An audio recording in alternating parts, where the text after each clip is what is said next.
नमस्कार, India voice देख रहे हैं आप और मैं हूं आपके साथ शिवम दुबे। बुलेटिन की शुरुआत करेंगे, लेकिन उससे पहले आपको सीधे मीरापुर लिए चलते हैं, जहां उत्तर प्रदेश के मुख्यमंत्री योगी आदित्यनाथ लाइव आ रहे हैं। क्या कुछ कह रहे हैं मुख्यमंत्री, सुनवाते हैं आपको।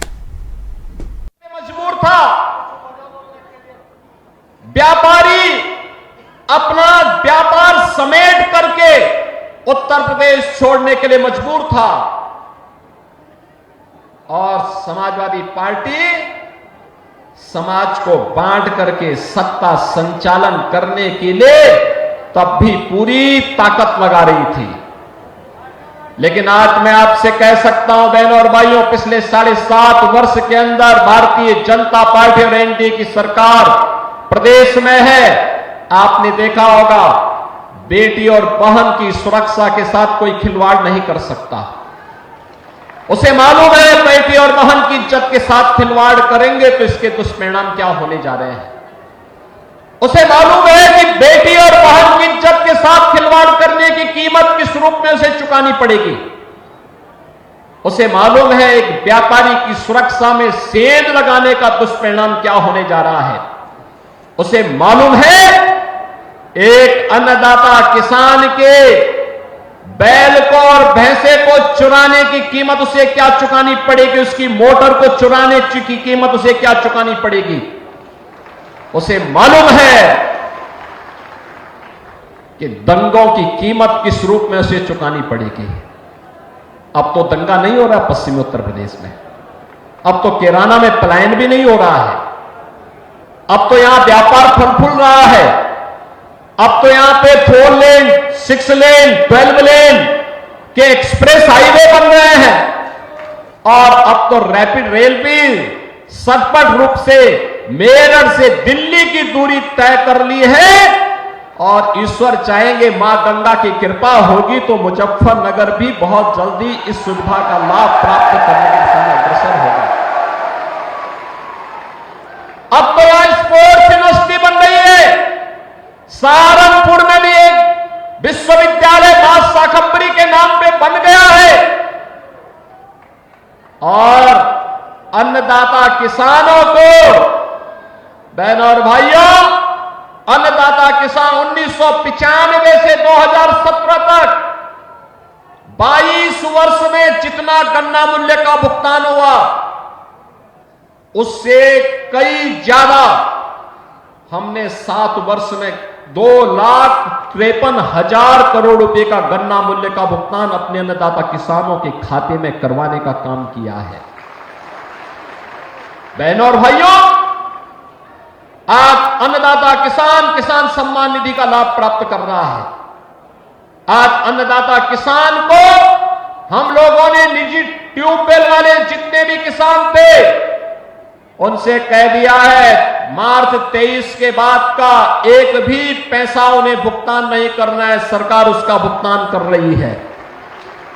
बहनों और भाइयों, आज सरकार ने युवाओं के लिए तमाम प्रकार के कार्यक्रम आगे बढ़ाए हैं। उन्हें स्मार्टफोन और टैबलेट दे करके उन्हें डिजिटली सक्षम बनाने की दिशा में सरकार के कदम आगे बढ़े हैं।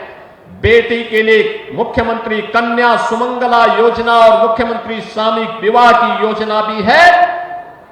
तो चीनी मिलों के पुनरुद्धार के कार्यक्रम को भी आगे बढ़ाने के लिए हम लोगों ने शुरुआत की थी। ये मेरा सौभाग्य है कि किसानों के मसीहा भारत रत्न चौधरी चरण सिंह जी की पावन कर्मभूमि छपरौली की चीनी मिल से हम लोगों ने शुरुआत की थी और मोराना की चीनी मिल होते हुए ये आगे सिलसिला लगातार आगे बढ़ता रहेगा। हमारा अन्नदाता किसान अपनी मेहनत से, अपने पौरुष से इस धरती माता को लहला करके भारत का पेट भरने का कार्य करता है तो उसको किसी के सामने हाथ नहीं फैलाना है। उसकी मंशा के अनुरूप कार्य ये डबल इंजन की सरकार करेगी और वही आश्वासन देने के लिए आज हम सब आपके बीच आए हैं। बहनों और भाइयों, मैं तो आपसे एक ही बात कहना चाहता हूं। अक्सर मैं देखता हूं, मैं एक बार इसी मुजफ्फरनगर की तरफ में आया था। मुझे यहां पर एक कार्यकर्ता उस समय बोल रहा था, मैं यहां भाषण कर रहा था, तब तक पब्लिक के बीच से नारा आ रहा था। वो कह रहा था कि 12 से 17 के बीच में एक नारा चलता था और वह नारा होता था, जिस गाड़ी पर सपा का झंडा समझो बैठा है कोई। और बहनों और भाइयों, आज मैं कह सकता हूं कि जहां दिखे सपाई वहां बिटिया घबराई। आपने देखा होगा उनके कारनामों को। अयोध्या में नजारा आपने देखा होगा, कन्नौज में देखा होगा। ये नया ब्रांड है समाजवादी पार्टी का, ये नया ब्रांड है इनका। इनको लोग लाज नहीं, ये आस्था के साथ खिलवाड़ करने वाले लोग हैं, बेटी और बहन की सुरक्षा में सेंध लगाने वाले लोग हैं। इनके वास्तविक संस्कार देखने हैं तो समाजवादी पार्टी के मीडिया सेल के सोशल मीडिया हैंडल को देखिए, कितनी घटिया स्तर की बातों को ये लोग करते हैं। ये समाजवादी पार्टी के वास्तविक चरित्र को दिखाता है। और बहनों और भाइयों, मैं आप सबको इस बात के लिए आज कहने के लिए आया हूं, डबल इंजन की सरकार बेटी और बहन की सुरक्षा के साथ किसी को खिलवाड़ नहीं करने देगी। अन्नदाता किसानों के सम्मान के साथ किसी को खिलवाड़ नहीं करने देगी। व्यापारियों की सुरक्षा में किसी को सेंध नहीं लगाने देगी। और युवाओं की नौकरी और रोजगार में भी किसी को किसी प्रकार से खिलवाड़ नहीं करने देगी। और अभी तो मुजफ्फरनगर की नई खबर आने वाली है, 60,000 से अधिक पुलिस भर्ती के परिणाम आने वाले हैं। और याद रखना, खेलते यहां के नौजवान हैं। अपने योग्यता के बल पर जो पहले उपेक्षित हो जाते थे, अब तो मुजफ्फरनगर, मेरठ, बागपत, शामली, बुलंदशहर, इन जनपदों के युवा बड़े पैमाने पर भर्ती होते हैं। कोई रोक टोक नहीं, कोई भेदभाव नहीं, बड़े पैमाने पर भर्ती होने वाले हैं। और परिणाम हम बहुत शीघ्र देने जा रहे हैं। 60,200 पद पर एक साथ भर्ती हो रही है, और बहनों भाइयों, इसीलिए मैं आपसे कहने के लिए आया हूं, युवाओं के लिए सरकारी नौकरी भी है, तो खिलाड़ियों के लिए भी हम लोगों ने एक पॉलिसी बनाकर के उन्हें नौकरी देने की कार्रवाई को आगे बढ़ाया है। अब यहां का खिलाड़ी जो ओलंपिक में, एशियन गेम्स में, कॉमनवेल्थ में, वर्ल्ड चैंपियनशिप में मेडल जीतता देश के लिए, उत्तर प्रदेश सरकार पैसा भी देती है और साथ साथ नौकरी भी देती है। तो मीरापुर से मुख्यमंत्री योगी आदित्यनाथ को सुन रहे थे आप, जहां पर उन्होंने उपचुनाव के मद्देनजर बड़े बड़े ऐलान भी किए और जमकर समाजवादी पार्टी को आड़े हाथों पे लिया। रुकेंगे एक छोटे से ब्रेक के लिए, खबरों का सिलसिला जारी है, फौरन लौट रहा। तो ब्रेक के बाद एक बार फिर आप सबका स्वागत है मेरे साथ। रुक करेंगे अगली खबर की ओर। राजस्थान उपचुनाव का काउंटडाउन शुरू हो चुका है। 7 सीटों पर संग्राम शुरू हो गया है। डोटासरा की आज रामगढ़ में सभा और अगले 2 दिन खींवसर, चौरासी और सलमपुर में हुंकार भरेंगे। विरोधियों को पटकनी देने के लिए बीजेपी ने पूरी फौज उतार दी है। और अब देखना होगा कि खींवसर का सुपर चौधरी कौन बनेगा। तो बेनीवाल और मदरेड़ा की लड़ाई बदल सकती है। उपचुनाव के समीकरण पायलट के करीबी ने टोंक में कांग्रेस की धड़कनें बढ़ा दी। तो कांग्रेस ने प्रचार के लिए अभी जोर नहीं पकड़ने को लेकर चर्चा है। आपको बता दें कि राजस्थान में 13 नवंबर को उपचुनाव की तिथि नजदीक आने के साथ साथ सियासत का टेम्परेचर भी हाई होता जा रहा है। और इधर टोंक जिले की देवली उनियारा विधानसभा सीट प्रदेश की हॉट सीट बन चुकी है। और इस सीट को लेकर कांग्रेस, बीजेपी और निर्दलीय उम्मीदवार की सियासी जोड़ गुड़ा जो है वो हलचल मचा रखा है। शुक्रवार को मुख्यमंत्री भजनलाल शर्मा बीजेपी की समीकरणों को संवारने के लिए यहां दौरा कर रहे हैं। और पिछले 2 विधानसभा चुनाव में कांग्रेस ने इस सीट पर कब्जा जमाया हुआ है। अब बीजेपी यहां जीत हासिल करने के लिए पुरजोर कोशिश में जुटी हुई है। उत्तर कांग्रेस के प्रदेश अध्यक्ष गोविंद सिंह डोटासरा आज रामगढ़ में चुनावी सभा को संबोधित करेंगे, जबकि अगले 2 दिन वो केवंसर और सलमपुर चौरासी में पार्टी प्रत्याशियों के समर्थन में चुनावी जनसभा को संबोधित करेंगे। नेता प्रतिपक्ष टीकाराम जूली और भंवर जितेंद्र सिंह लगातार रामगढ़ सीट पर कांग्रेस प्रत्याशी आर्यन खान के समर्थन में जनसंपर्क करेंगे। तो इस खबर पर हमारे साथ हमारे सहयोगी कुलदीप सैनी हमारे साथ जयपुर से लाइव जुड़ गए हैं। कुलदीप, 7 सीट पर उपचुनाव का काउंटडाउन शुरू हो गया है, क्या कुछ प्रचार प्रसार का जोर और शोर सुनाई दे रहा है इस वक्त राजस्थान में? राजस्थान में 7 सीटों पर ये चुनाव हो रहे हैं, लेकिन इस बार कहीं ना कहीं कांग्रेस इस खेमे में नजर नहीं आ रहा कि चुनाव को लेकर उस खेमे की किसी तरह की तैयारियां कोशिश की जा रही है, क्योंकि ये 7 सीटें भारतीय जनता पार्टी से बड़ी महत्वपूर्ण है, क्योंकि 7 दाव पर लगी है मुख्यमंत्री की, मदन राठौर प्रदेश अध्यक्ष की।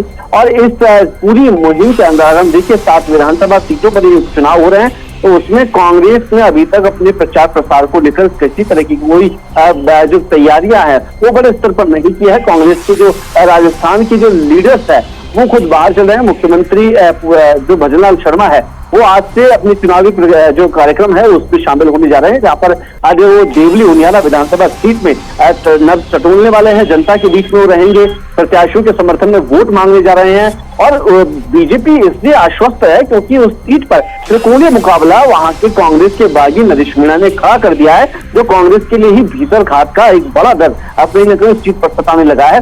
तो यही वजह है कि मुख्यमंत्री सबसे पहले उस मजबूत सीट से अपने प्रत्याशियों की जीत का दावा कर रहे हैं, क्योंकि यही वो सीट है जहां से भारतीय जनता पार्टी इस बात को लेकर आश्वस्त है कि यहां से तो कम से कम सीट निकलेगी ही। उसके बाद मुख्यमंत्री का अलग अलग सीटों पर जो दौरा है वो प्रस्तावित किया गया है। तमाम नेताओं को जिम्मेदारी दी गई है। कैबिनेट में जो 25 मंत्री है, तमाम मंत्रियों को जिम्मेदारी दे दी गई है कि अलग अलग सीटों पर जाकर जो जातिगत समीकरण है उस आधार पर वहां जाके उनके लोगों के बीच में रहे, लोगों के नब्ज टटोले आखिरकार क्या कुछ रणनीति इस बार राजस्थान में। और 11 साल का जो मुख्यमंत्री का जो कार्यकाल है, सरकार का जो कार्यकाल है, उसे जनता किस और देख रही है, ये भी एक बड़ा टास्क हो जाएगा, क्योंकि सरकार के 1 साल पूरे होने पर है और इस दौरान सर पे उपचुनाव है। तो कहीं ना कहीं बड़ा टास्क बीजेपी के लिए हो चुका है। राइजिंग राजस्थान भी मुख्यमंत्री के लिए महत्वपूर्ण एक मैसेज है, क्योंकि यहीं पे देश भर के दुनिया भर के लोग आने वाले हैं, खुद प्रधानमंत्री यहाँ पर आने वाले हैं। तो प्रधानमंत्री के जयपुर पहुंचने से पहले वो चाहते हैं कि 7 के 7 सीटें भारतीय जनता पार्टी जीते। और जब मुख्यमंत्री यहाँ पर जब बड़ा आयोजन करे तो उसमें पीएम मोदी के सामने जो संख्या भारतीय जनता पार्टी की विधायकों की है वो 7+ दिखाई दे, जिससे कहीं ना कहीं एक कद जो मुख्यमंत्री कहा वो बढ़ाया जा सकता है। लेकिन जो पेचीदा सीटें हैं, जैसे हम दौसा विधानसभा की बात कर ले, हम चुमसर विधानसभा सीट की बात कर ले, चौरासी विधानसभा की सीट की बात कर ले, तो इन तमाम सीटों पर अभी भी जो पैच फंसा हुआ है। और कोशिश भारतीय जनता पार्टी को यही करनी थी कि जिन सीटों पर कमजोर वो है उन सीटों पर ज्यादा प्रचार प्रसार किया जाए, ज्यादा लोगों के साथ जुड़ाव रखा जाए। और लेकिन बीजेपी की जो रणनीति इस बार है वो उन सीटों पर ज्यादा मजबूती के साथ खड़ी है जहां पर बीजेपी आराम से जीत सकती है। तो यही वजह रही है कि अब कांग्रेस उन सीटों पर जाकर हमने देखा कि गोविंद सिंह डोटासरा आज रामगढ़, उसके बाद दौसा और सुलंबर, तो ये तमाम जो सीटें हैं वहां से साधने की कोशिश कर रही है। और जो जातिगत वोट बैंक है वो सीट बैंक के आधार पर अब कोशिश ये की जा रही है लोगों को साथ कर प्रदेश में जो क्राइम ग्राफ बढ़ा है, प्रदेश की जो व्यवस्थाओं को लेकर वो कहीं विपक्ष की भूमिका निभाते हुए अब प्रदेश सरकार पर निशाना साधते हुए नजर आते हैं। कुलदीप, सवाल ये है कि बीजेपी के खेमे की तो पूरी फौज उतर चुकी है मैदान में, वो तो साफ साफ दिखाई दे रहा है। कांग्रेस के खेमे से क्या कुछ खबर है? क्योंकि कांग्रेस के सिर्फ राज्य के ही नेता यानी राजस्थान के ही नेता इन 7 सीट पर प्रचार कर रहे हैं या बुलावा दिल्ली से भी है? नहीं, इस बार दिल्ली से किसी की पार्टी से ना भारतीय जनता पार्टी ना कांग्रेस, दोनों ही पार्टियों को आलाकमान ने साफ मना कर दिया है कि ये चुनाव जो है वो अपने आधार पर लड़ा जाए और अपनी शक्ति दिखाई जाए कि राजस्थान में उनकी पार्टी, उनकी स्थिति कितनी मजबूत है। और इस बात का भी एनालिसिस होगा कि आखिरकार राजस्थान में जो दोनों पार्टियां के साथ काम कर रही है। और राहुल गांधी जब देखा कि वो अलग अलग जगह जाकर चुनावी रैलियां कर रहे हैं, चुनावी दौरे कर रहे हैं। और खास बात यह कि कांग्रेस के अंदर जो सचिन पायलट और अशोक गहलोत की जो लड़ाई थी वो अदावत अब भी नजर आ रही है। और यही वजह है कि दोनों नेता, कोई महाराष्ट्र जा रहा है, कोई गुजरात जा रहा है, कोई मध्य प्रदेश जा रहा है, कोई छत्तीसगढ़ जा रहा है, लेकिन प्रदेश की कमान संभालने के लिए सिर्फ गोविंद सिंह डोटासरा को यहाँ पर दी गई है। और लेकिन इस बात में कोई दो राय नहीं है, अगर यहाँ पर पार्टी ने, अगर कांग्रेस ने सीटें जीतती है तो कहीं ना कहीं गोविंद सिंह डोटासरा का जो कद है वो दिल्ली में कहीं ना कहीं एक महत्वपूर्ण माना जाएगा। क्योंकि पिछले हमने देखा कि लोकसभा चुनाव में कांग्रेस ने 11 सीटें जीती इंडिया अलायंस के साथ में, तो एक बड़ा मैसेज दिल्ली आलाकमान तक गया। राजस्थान के लिए उन्होंने एक बड़ा मैसेज दिया कि हम यहाँ से मजबूत स्थिति में, लेकिन हरियाणा हार के बाद कहीं ना कहीं पार्टी डैमेज हुई और पार्टी में जो भीतरघात का डर है वो कहीं ना कहीं पता नहीं लगा है। ठीक है कुलदीप, बहुत बहुत धन्यवाद आपका हमसे जुड़ने के लिए और खबर पर विस्तार पूर्वक जानकारी हमारे साथ साझा करने के लिए। तो राजस्थान में 7 सीटों पर उपचुनाव और दोनों ही दल यानी कांग्रेस और बीजेपी दोनों चुनावी मैदान में उतर चुके हैं पूरी दमखम के साथ। खबरों में आगे बढ़ेंगे एक और बड़ी खबर के साथ। कानपुर से ये बड़ी खबर मैं आपको बता रहा हूं। सपा एमएलए अमिताभ वाजपेयी थाने में धरने पर बैठ गए। अमिताभ वाजपेयी फजलगंज थाने में धरने पर बैठे हुए और पुलिस थाने पर भारी संख्या में पुलिस बल को तैनात किया गया है। कार्यकर्ताओं के साथ थाने परिसर में बैठकर नारेबाजी की जा रही है सपा एमएलए की तरफ से। और उपचुनाव में कार्यकर्ताओं का उत्पीड़न का आरोप लगाया है सपा एमएलए ने। तो कार्यकर्ता का 151 में चालान करने के विरोध में यह धरना प्रदर्शन किया गया है। तो पुलिस थाने पर भारी पुलिस फोर्स को तैनात किया गया है और 151 का चालान करने के विरोध में थाने में ये धरना सपा एमएलए अमिताभ वाजपेयी जो कि फजलगंज थाने में बैठे हुए वो धरना प्रदर्शन कर रहे हैं। उनके साथ में उनके कार्यकर्ता भी हैं और 151 में चालान करने के बाद ये धरना किया जा रहा है। ये बड़ी खबर मैं आपको बता रहे कानपुर से, जहां पर सपा एमएलए अमिताभ वाजपेयी धरने पर बैठ गए हैं।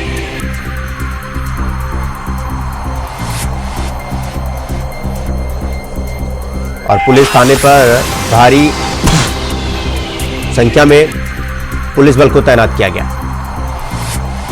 तो कार्यकर्ताओं के संग थाने परिसर में बैठकर नारेबाजी की जा रही है। ये हम तस्वीरें आपको फुल पेज में दिखा रहे हैं। कार्यकर्ता का 151 में चालान करने के विरोध में धरना प्रदर्शन हो रहा है और ये फजलगंज चौकी है। इस खबर पर हमारे साथ हमारे सहयोगी मुकेश गौतम हमारे साथ कानपुर से जुड़ चुके हैं। मुकेश, क्या कुछ पूरा मामला है? ये प्रदर्शन क्यों, ये धरना क्यों?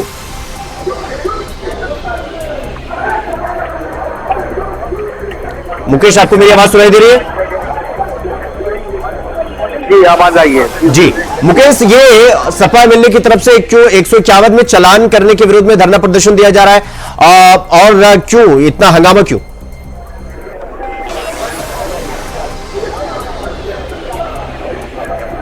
ठीक है, तो थोड़ी देर में मुकेश हम आपसे जुड़ेंगे। मेरी आवाज आप तक पहुंच नहीं पा रही है ठीक से, थोड़ी देर में जुड़ेंगे। तो कार्यकर्ताओं के साथ थाने के परिसर में बैठकर नारेबाजी की जा रही है।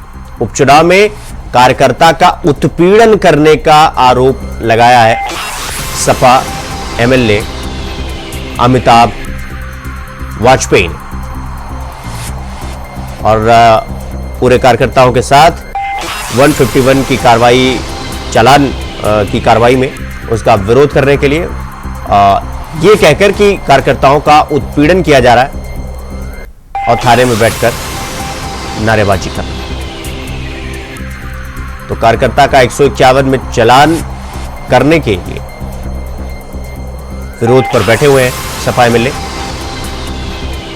अमिताभ वाजपेयी फजलगंज थाने में बैठकर धरने पर बैठे हुए हैं, प्रदर्शन कर रहे हैं। तो मुकेश गौतम हमारे सहयोगी हमारे साथ जुड़ गए हैं। मुकेश, ये जो पूरा मामला है, क्या कुछ पूरा मामला है? ये धरना प्रदर्शन क्यों, ये हंगामा क्यों, ये शोर क्यों?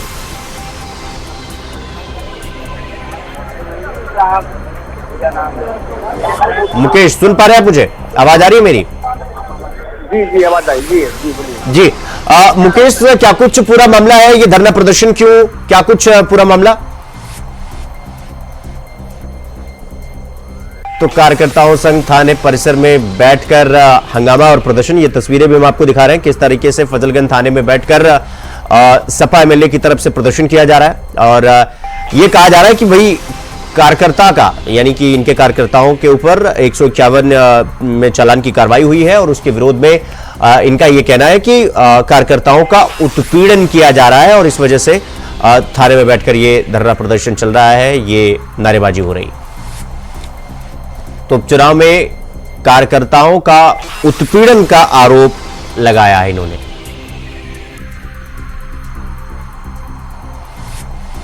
तो ये बड़ी खबर हम आपको बता रहे हैं कानपुर से, जहां पर अमिताभ वाजपेयी जो कि समाजवादी पार्टी के एमएलए हैं, तो मुकेश गौतम हमारे सहयोगी एक बार फिर से हमारे साथ जुड़ गए हैं। मुकेश, सुन पा रहे हैं मुझे? मेरी आवाज आ रही है आपको? जी बिल्कुल आवाज आ रही है जी। मुकेश, ये नारेबाजी क्यों, ये प्रदर्शन क्यों, क्या कुछ पूरा मामला, क्या खबर, क्या जानकारी आपके पास?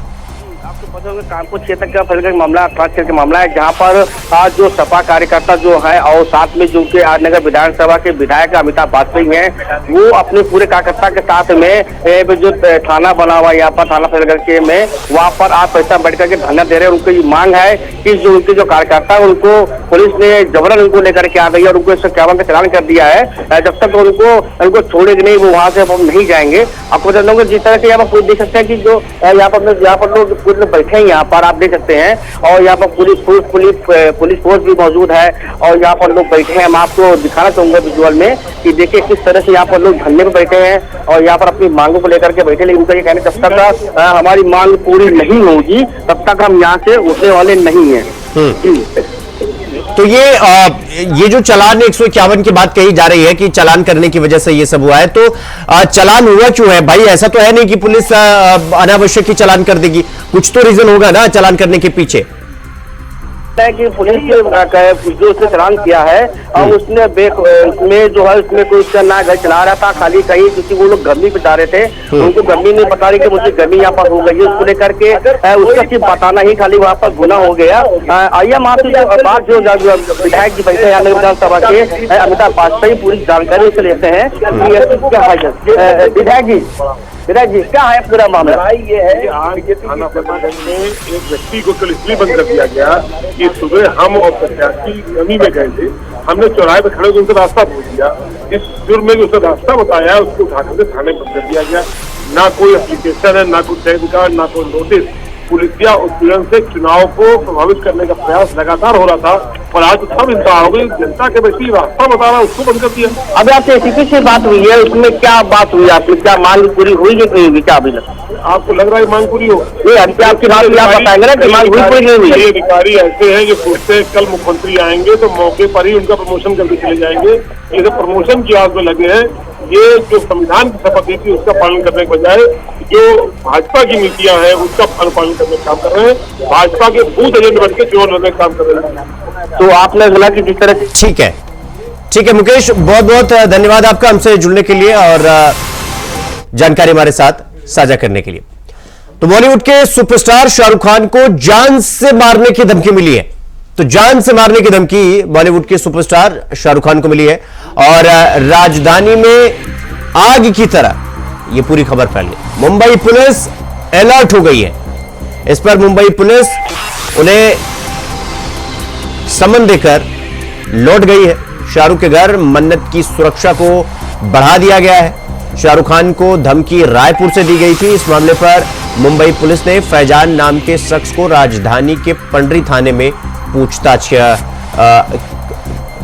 की है उससे। और इंडिया वॉइस के संवाददाता मनोज शुक्ला से खास बातचीत में रायपुर एसपी आईपीएस अजय कुमार ने बताया कि फिल्म स्टार शाहरुख खान को मिली धमकी के मामले को लेकर मुंबई पुलिस ने रायपुर के शख्स फैजान खान को पूछताछ के बाद छोड़ दिया। मुंबई की बांद्रा पुलिस रायपुर पहुंची है और पुलिस ने रायपुर के पंडरी थाना स्थित सोसाइटी अशोका आइकॉन में से फैजान को हिरासत में लिया है और थाने में पूछताछ की। मामला जो है वो रायपुर पुलिस का नहीं है, मुंबई पुलिस का है। जो बांद्रा पुलिस स्टेशन है वहाँ पर एक अपराध पंजीबद्ध हुआ है, जहाँ पर एक शख्स ने कॉल करके शाहरुख खान का नाम लेके धमकी दी और उसे कुछ पैसों की मांग की। तो उसी मामले में मुंबई पुलिस आज थाना महुआ में आई थी और उन्होंने वहाँ पर पहचान की एक फैजान नाम के व्यक्ति की। तो उसको बुलाकर थाने में पूछताछ की गई, उसको एक नोटिस सर्व हुआ है, उसमें आगे की कार्रवाई मुंबई पुलिस द्वारा की जाएगी। सर जैसे मैंने बोला, इसमें जो जांच है वो मुंबई पुलिस का जांच का विषय है, तो मुंबई पुलिस इसमें जांच करेगी और जैसे ही इसमें जो निकल के आएगा सामने वो आपको पता लग जाएगा। तो खबर इंडिया वॉइस में फिलहाल अभी के लिए बस इतना ही। देश और दुनिया की तमाम खबरों को देखने के लिए देखते रहिए इंडिया वॉइस। नमस्कार।